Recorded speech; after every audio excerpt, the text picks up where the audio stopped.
Vegas, it was just the opening night. I thought that was amazing memory. Firstly, because we got away with it, and or we didn't really, but we just about did, considering we'd forgotten all the words and the chords of all our tunes. But that was a trip, just being, in Las Vegas, in this city that looks like it's been designed by children, with a rock show that definitely has been designed by children. There was something right about that. That was, I confused the Americans a little bit, but we had a great time. What else? I guess then playing in Belfast, which was incredible because it's the first open air show they've had since the Troubles, so it's about 25 years. And when our steel trucks arrived, both sides of the community were out at the docks cheering the steel trucks on. It's just amazing thing, and it was one of the great nights of my life, certainly. What are we to expect when you get here with your steel trucks full of toys? And how did you go about creating this? This must have been a lot of fun to build. And what did they say you couldn't have? I think, look, it's a bunch of, it's a rock band that's just lost the run of itself. It is that.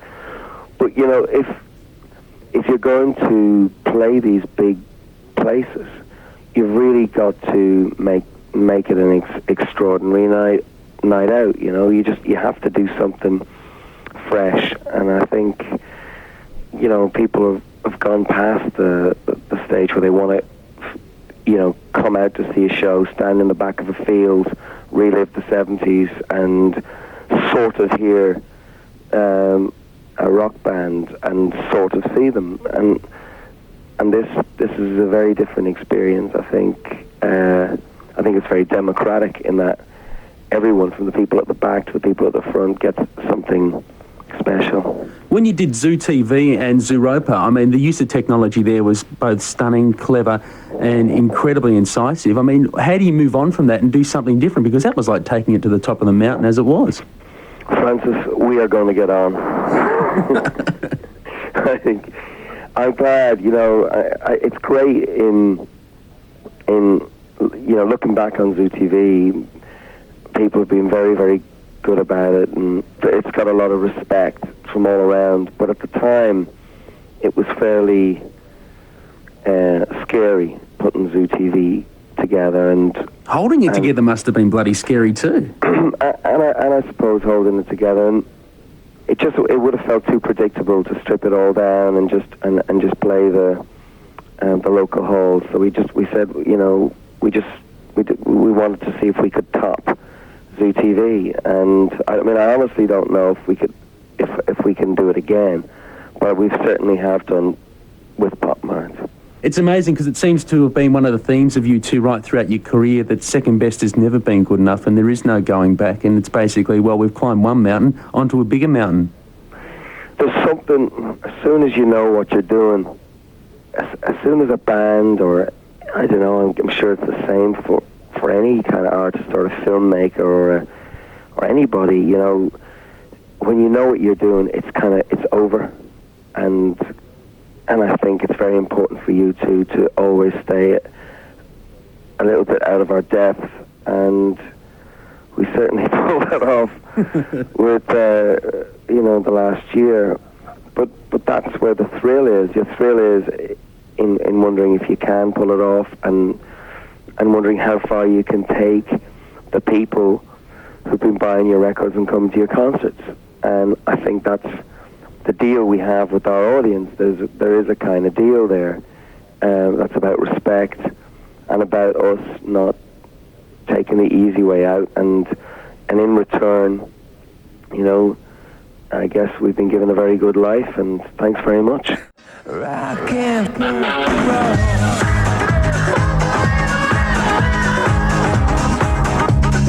The latest single from U2, Mofo, and that's the Funk Force remix. On Triple J's 1998, Francis Leach is talking here to Bono. The Lemon. We've heard a lot about it. We haven't seen it yet. I want to know, have there been any Derek Smalls experiences in the Lemon? Have you been trapped in the Lemon at the start of the show and unable to get out yet? Do you think Edge looks a bit like Derek Smalls? Yes, I think he does. He's definitely got the mustache action for it. You're referring to Derek Smalls of that great rockin' band, Spinal Tap. That great British rock band, indeed. Well, yeah, I mean, Edge is a bit scary at the moment. He's got no funky on us. And the moustache, he says he wasn't going for Derek Smalls. He says he was going for the Wolf Tones. I don't know if you've heard of the Wolf Tones. They're an Irish folk group. Yes. But it is pretty scary, and I've got to be in the Lemon with him on a nightly basis. And Edge has become the most rock and roll person in this band. It's really scary. How does that happen? I think it was the moustache. Moustaches. I don't know about you, but I'm wary of the moustache. I would have considered myself a moustachist. But I think once you've got one on, it starts to tell you what to do. So Edge is just, you see, he's plugged into the whole Parliament funkadelic aspect of the Lemon. Oh, fantastic. Larry just thinks it's stupid, and but it's kind of deep down, I think, likes to ride the Lemon. But Edge is into, it just sees himself, I think, as George Clinton. On his own personal Lemon mothership. I think that's what's going on. What about the Pop record? I mean, it took a little while to make compared to Zooropa, which was made on the run somewhat. And, there was a reaction of sorts in the States to it of confusion. Was it because you'd sort of mixed a dance and rock music, and that was a bit of a no-no, because a lot of American culture is still very segregated, isn't it, between rock and dance and black and white? But, I mean, that is our job, is it not, Francis, to confuse the Americans? Just a little bit, And I mean, I love to be in America. I love it, and always have. Looking at tour buses and American music has turned me on to so much, and they're writers and they're poets, and a lot of people give them a really hard time, and I've not been one of them. Politically, maybe I have, but musically, rarely. Until recently, where I kind of thought one day, soon, American radio would get all mixed up again, and people would play, the Smashing Pumpkins next to, a dance record or a hip-hop tune or a pop record or a, whatever. And it's not happening there. Things are very segregated, as you say, and that's a shame, because that, to us, is where music is at its most exciting. It's when it all gets mixed up. Are you more excited, I guess, by electronic and dance music now than a stock standard rock band? I mean, there aren't that many rock bands that really turn heads these days, are there? Well, I wouldn't say that, actually, because I'm actually and I don't think pop is particularly a dance record, and that was one of the things that I think might have confused people, particularly anyone who wanted to dance to it. I think it is a rock record, and I think we're a rock band first and foremost. But our music has always just been open to outside influence, and we've always experimented and kind of messed around with the buttons and knobs that were at our disposal. Just having fun, just being in the studio and just fucking around, just, keeping it fresh for yourself. And so it's not like we have any illusions that, we're about to become the Prodigy or whomever. We know what we are, and I've got, Larry Mullen, and Adam and Edge. They're musicians that have a thing about them, and so it'd be hard to use a drum machine or a bass loop or whatever, when you've got that going.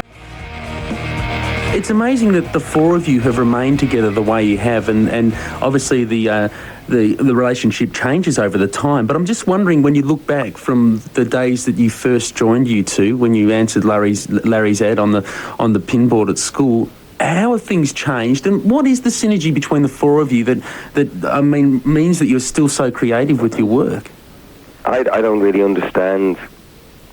I couldn't tell you why we're still together or anything.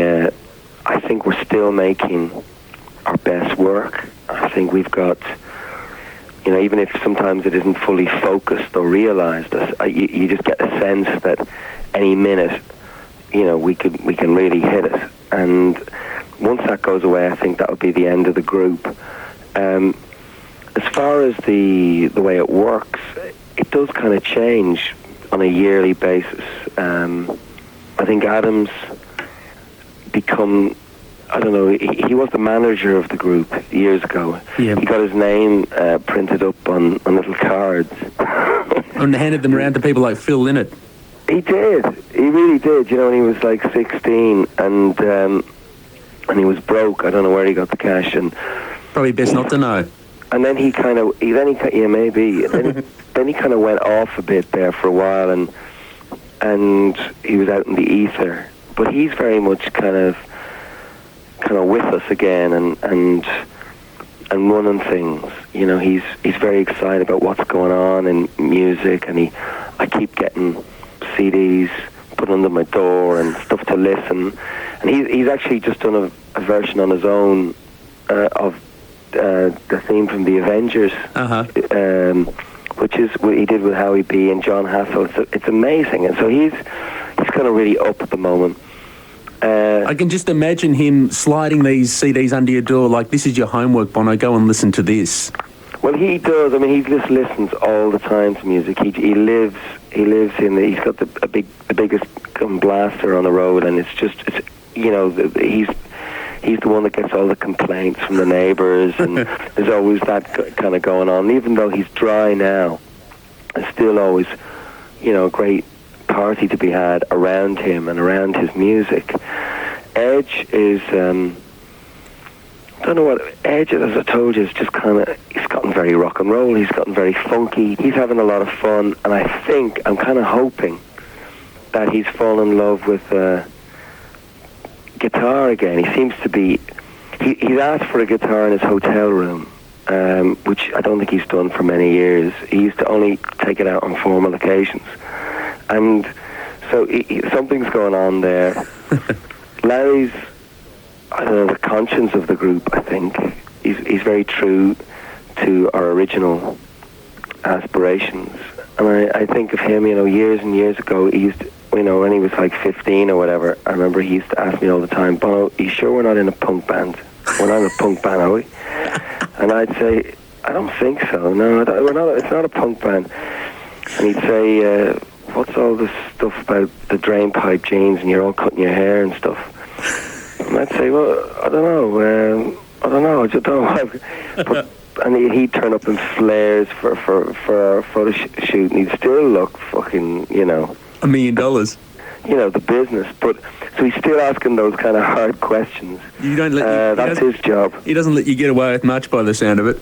Well, he's just, that's just him. He's very black and white, and I think, at some point we're going to have to give in to him and just, quit the, all this fun and frolics and actually make, just a three-piece kind of a rock album. Bono there, chatting with Triple J's Francis Leach on the eve of the Popmart tour for U2 and on 1998. More of that interview to come in just a moment.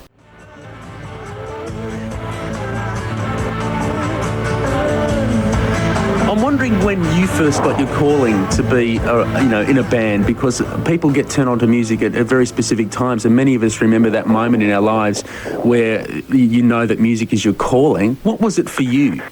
Your calling. Whoa.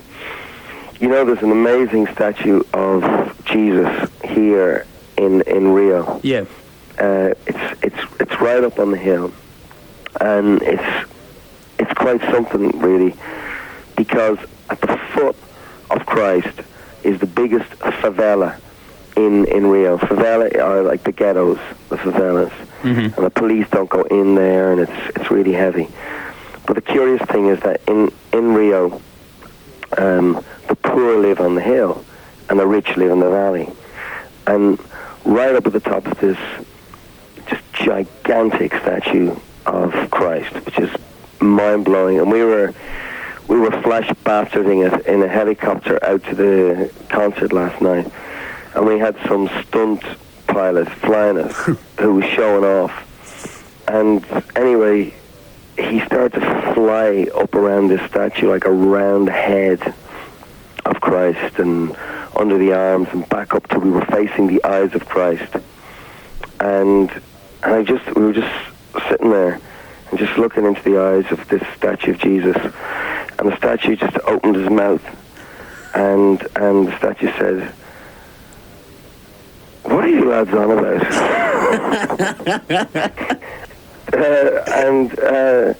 And I looked at Edge, and Edge looked at me, and I said, "The same thing we've always been." And I just noticed one of the eyes of the statues just winked and said, and the voice said, "I know that too." I think, music for us has always been part of an attempt, if you want to really jump in the deep end here. Yeah, jump in.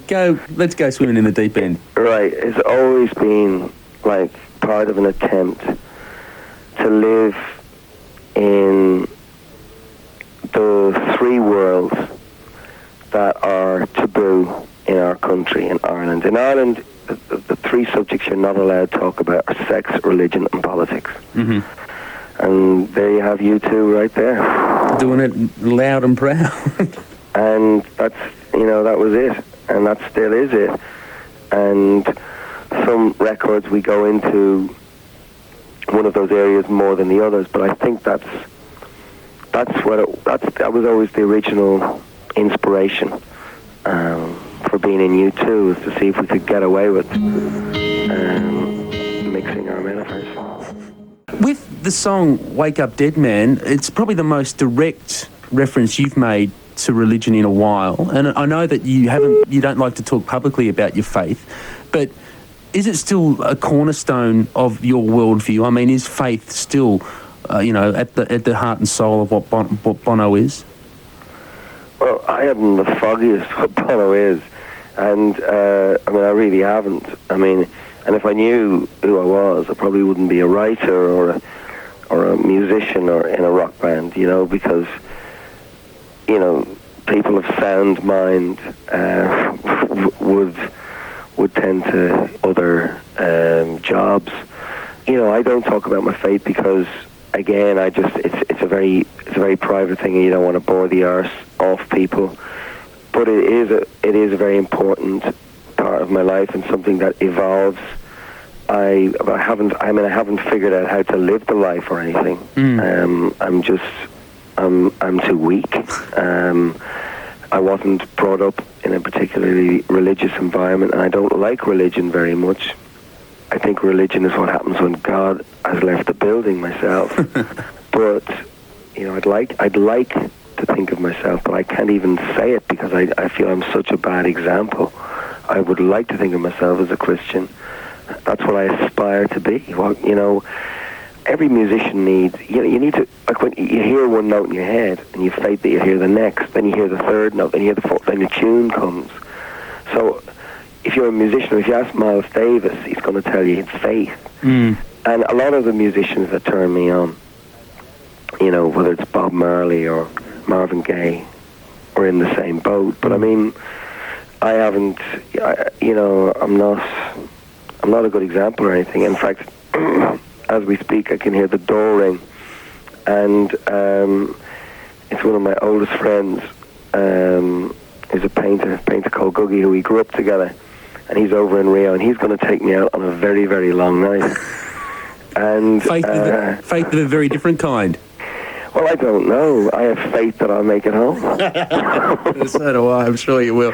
Look, obviously you've got to go, but just finally, there is a sense that maybe this is the last time that you two will visit Australia. I don't know why that is, but are you at the point now where doing these tours has become a chore? And will this be, the last time, or is it just going to be a different time next time? Look, if it is the last time, it'll be because it has become a chore. But it has not become a chore yet. I actually cannot sing those songs and not believe in them. Do you know what I mean? I can't hit the notes. So I actually, and being perfectly honest, if I found a way of going through the motions, I probably would have, you know, on some nights. I haven't. I'm not that smart. And so right now we're on the ride of a lifetime. It's amazing. And because we're going to get to Australia at the end of the tour, it's going to be the best time to see us.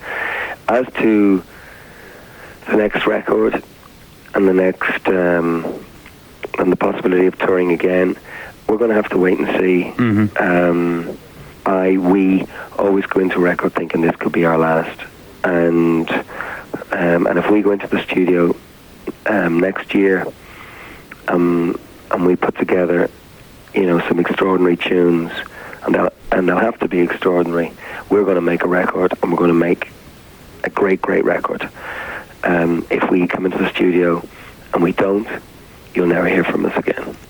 Bono there from U2 chatting to Triple J's Francis Leach. And Bono and U2 recently in Rio de Janeiro in Brazil, where they were performing for the very first time, and that's where that interview was conducted. And of course U2 are coming to the country this very week for the Popmart shows, and the first one is in Perth on Tuesday.